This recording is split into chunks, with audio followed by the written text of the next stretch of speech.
mengalami atau melakukan yang namanya break market structure ya. Kita di area 105, ini kita udah close di atasnya untuk weekly chart. Jadi tinggal nunggu nanti malam gimana price action dari S&P 500 dan juga US Stock Market Open.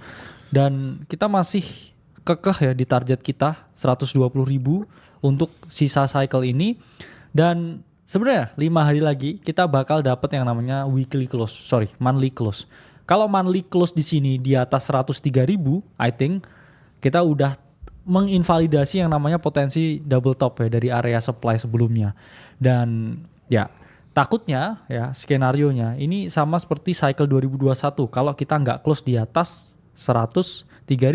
Karena apa yang terjadi ya dia di tahun 2021 kita batal nih close di atas area all time high sebelumnya di monthly chart saya ngomong, dan yang ada setelah itu adalah bear market.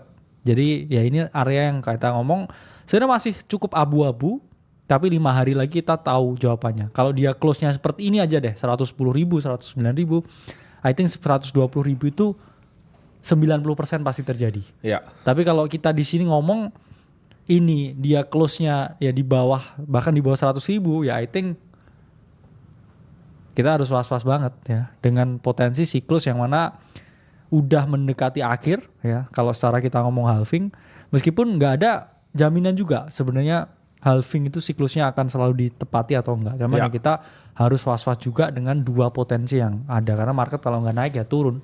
Ya, ada yang tanya nih bro. Gua jago dijual beli domain. Beberapa hari lalu lagi laki banget beli domain seharga 1.100 kejual 65.000. Itu gue percaya karena gue punya banyak teman-teman bro yang main di domain. Jadi orang-orang teman-teman yang dulu kerja di Google itu mereka banyak yang beli domain-domain yang menarik. Bahkan mereka jual ke startup Malaysia itu ada yang dibeli sampai 100 miliar bro, satu domain. Jadi domain itu adalah suatu investasi juga teman-teman. Misalnya lu bisa beli domain misalnya shop.com gitu kan, tapi pasti udah ada. Gitu. Atau misalnya apple.com misalnya. Cuman kan dulu ya sebenarnya kan domain di blockchain Ethereum kan. Ya, cuman kan nggak jadi. Hype, yang ENS itu kan. Betul. Ethereum Name Service. Jadi orang kayak Coca-Cola.ENS cuman ya ini jadi sampah semua. Jadi sampah semua.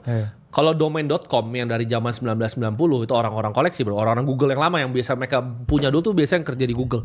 Ya mereka